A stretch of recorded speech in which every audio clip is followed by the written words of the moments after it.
The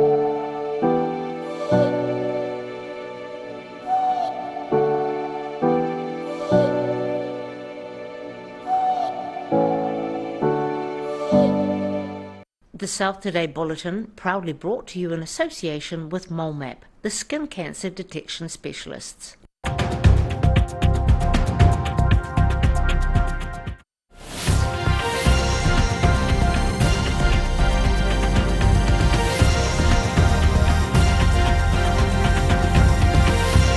Tonight on the South Today, fish and chip prices could become more expensive as an Invercargill outlet warns about a potato shortage. New research by a Dunedin high school student reveals the importance of better sleep for young people. And some Gore High School pupils are dancing to live music performed by those dedicated to serving our country.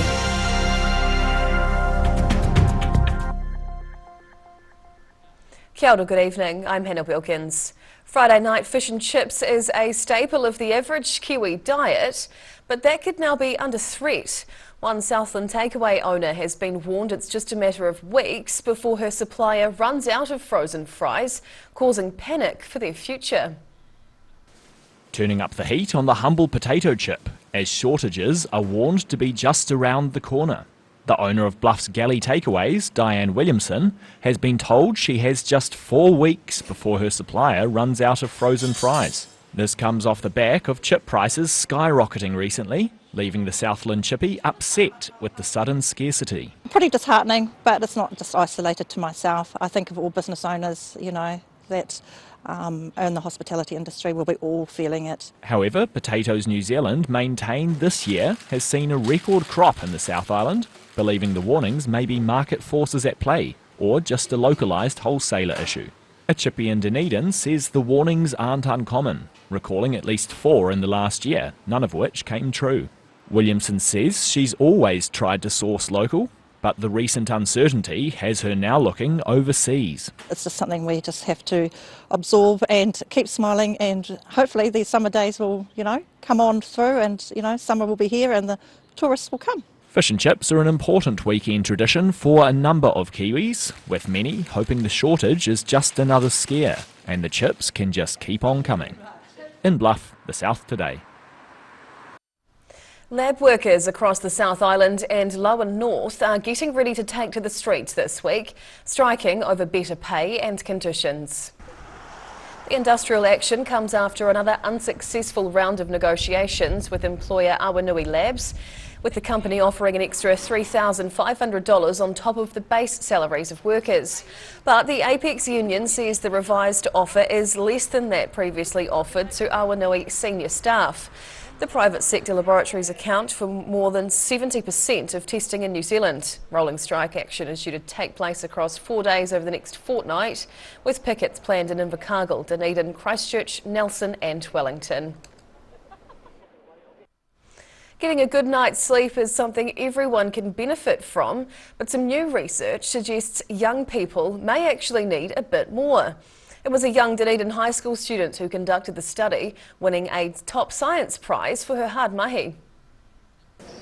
She may look like your typical New Zealand high school student, but Megha Senthilkumar could have a future career in science. The 16-year-old St Hilda's Collegiate student won the top award in this year's Aurora Energy Otago Science and Technology Fair. The annual festival encourages intermediate and high school students to try their hand at science by carrying out their own experiments. Senthilkumar's study, Sleep and the Wellbeing of Adolescents, involved 800 students from 200 schools across the country, but it was an issue close to home. I found myself in a lot of schoolwork, and I found myself sleeping late, and the next day I was tired and often angry or sad, and I wanted to see if it was a problem faced by a lot of adolescents. Senthilkumar is no stranger to scientific terminology, having 2 doctors as parents, and says she's been interested in science from a young age. Her study found a link between less sleep and the mental well-being of adolescents, and she already has some big ideas to tackle the issue. Delaying school starts, especially for senior students who have to tackle more stress due to NCEA and other commitments. So lots of schools already do this in Sweden and Finland. Senthilkumar felt honoured to receive the prestigious prize in recognition for her work. She's hoping to become a doctor, as well as one day playing cricket for New Zealand. And she wasn't the only Dunedin student to win big at the Otago Science Fair, with Year 9 Adam Ludgate from John McGlashan College discovering 2 nebulas in the night sky. In Dunedin, the South Today.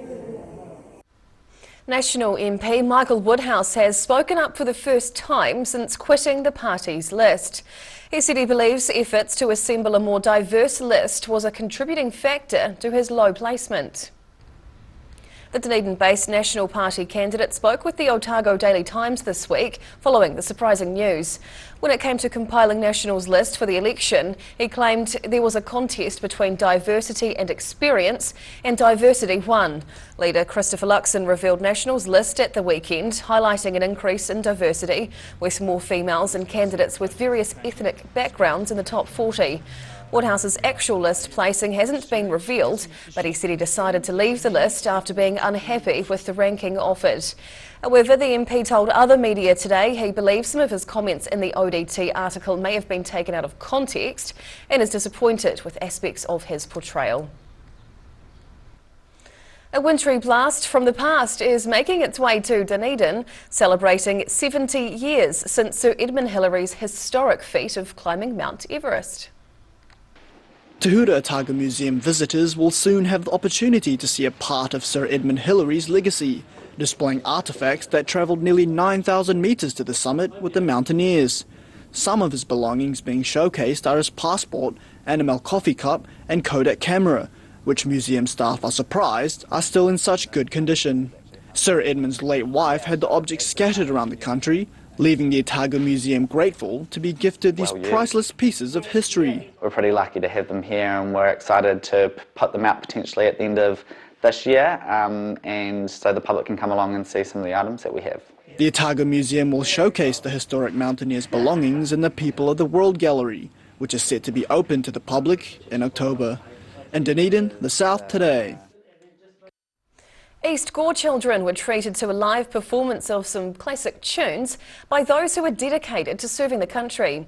The New Zealand Royal Navy Band are touring schools around the South Island, giving young minds a taste of the arts.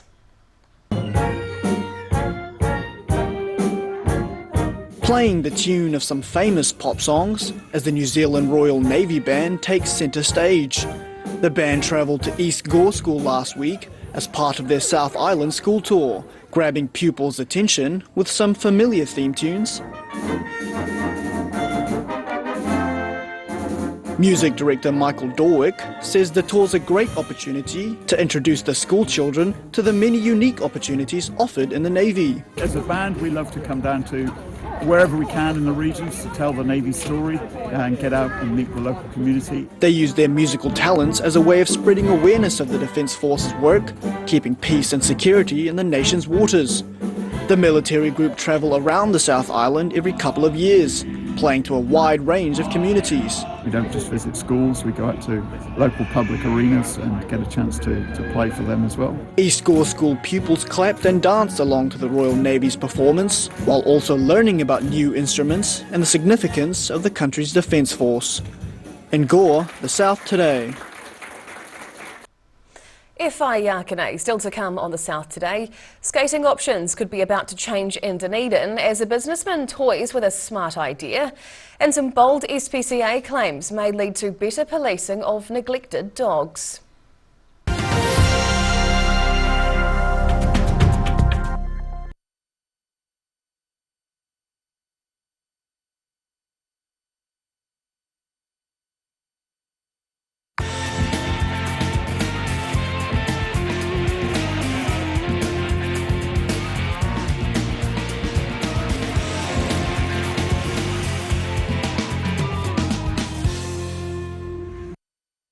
poorly maintained heat pump can lose up to 35% of its output. The Mr. Heat Pump Cleaner team are experts. Their specially developed chemical wash is totally biodegradable. Call Mr. Heat Pump Cleaner and get the job done by the professionals. My mate John's taken the extra prices this weekend, so you'll save big, really big, giant savings! Plus, pay it off with over 36 months interest-free. And my mate John. If you're at risk of developing melanoma skin cancer, you owe it to yourself to have a mole map.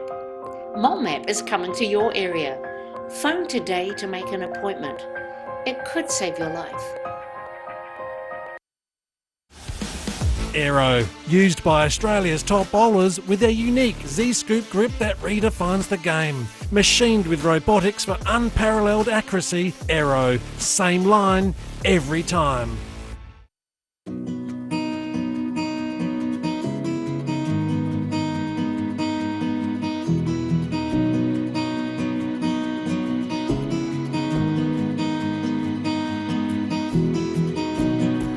Here at Age Concern Otago, we offer a range of services to support Otago seniors to age well with dignity and independence. We provide social work support, visiting service, health promotion and social activities. Check out what we have on offer at ageconcernotago.com.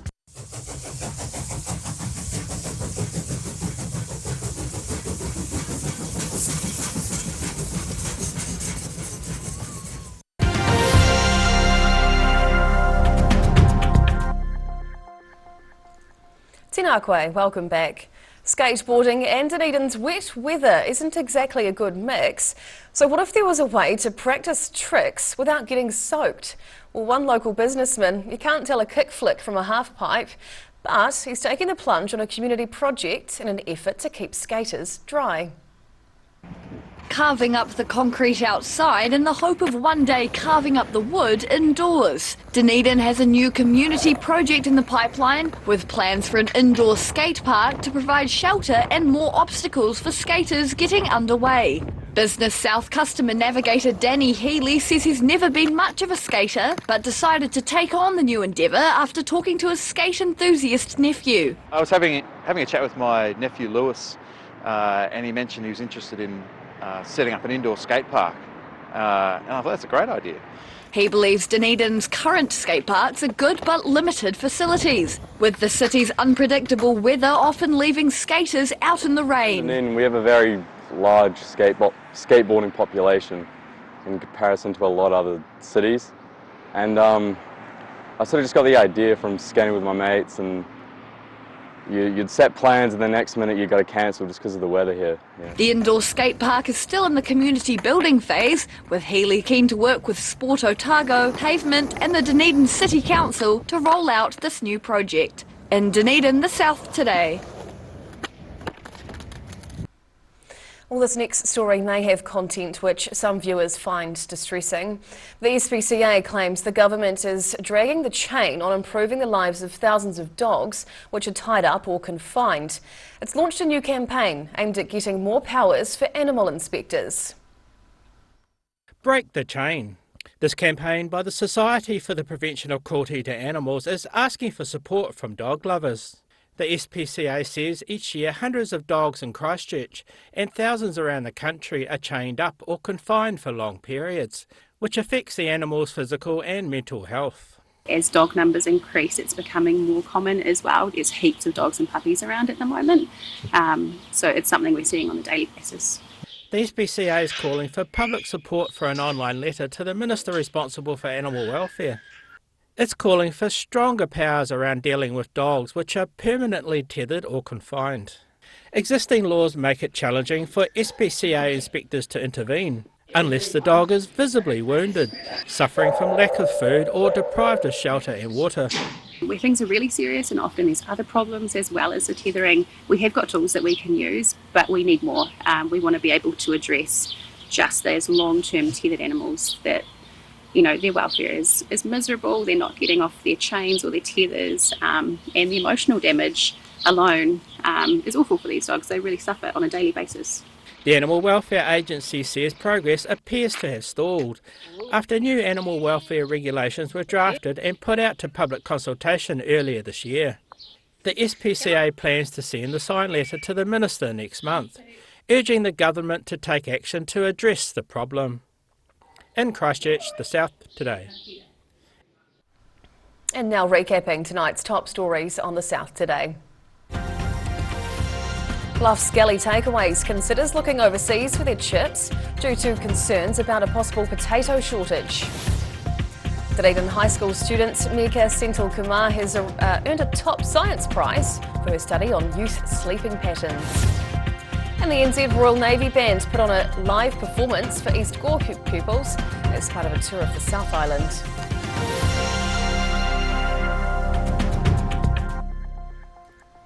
And now a look at what's happening in tomorrow's ODT, and we welcome our acting editor back, Barry Stewart. Hello, Barry. Hello, Hannah. What can we expect in tomorrow's paper? Well, we continue our Houses of Horror series tomorrow with a call for the government to step in and stop the mixing of homeless people with tourists in accommodation. So that's backpackers and the like. So interesting story there. Sad story. Sports Hall of Fame founder and prolific author Ron Polinsky has died, and we'll have a full obituary on him in due course. And Maniatoto Area School and the rugby club in Maniatoto have enjoyed the benefits of the Women's World Football Cup. And pieces of Switzerland have landed in the rural heartland in the form of exercise equipment. So bikes and weights and things like that. So that's a score for score for the Maniatoto. Brilliant. Oh, well, we look forward to reading all those stories in tomorrow's paper. Barry, thank you for coming over. Thank you. Time now for a look at the weather. The South Today weather, proudly brought to you by MoleMap, the skin cancer detection specialists. Looking at the situation, well, it's slowly becoming milder in the next few days, but a spell of very cold southwesterly airflow will arrive on Sunday and may bring some low-level snow. Heading to the top of the South Island, a fine day with light winds is lined up with highs of 15 in Nelson, 14 for Greymouth and 13 with northeasterlies in Christchurch. Travelling to South Canterbury and North Otago, 13s with light northeasterlies for Ashburton, Timaru and Oamaru, with some patchy high clouds in the southern towns here. Heading westwards to the Central Lakes, high cloud and light winds through the valleys here tomorrow, with 15s on the way for Wanaka and Alexandra, 14 for Queenstown. Heading further south, cloudy with norwesterlies and 13s in Gore, Balclutha and the Catlins, making for a fine Thursday.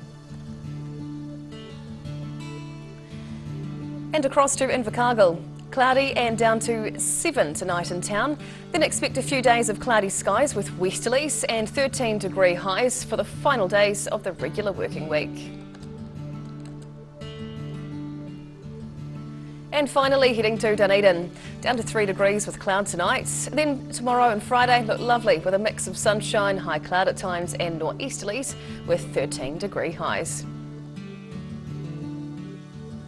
And that's the news this Wednesday.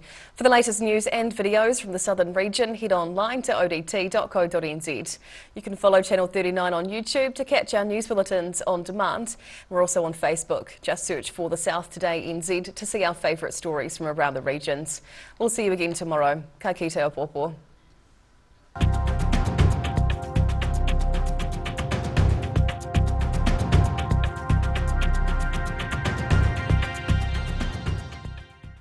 Public interest journalism funded through New Zealand On Air.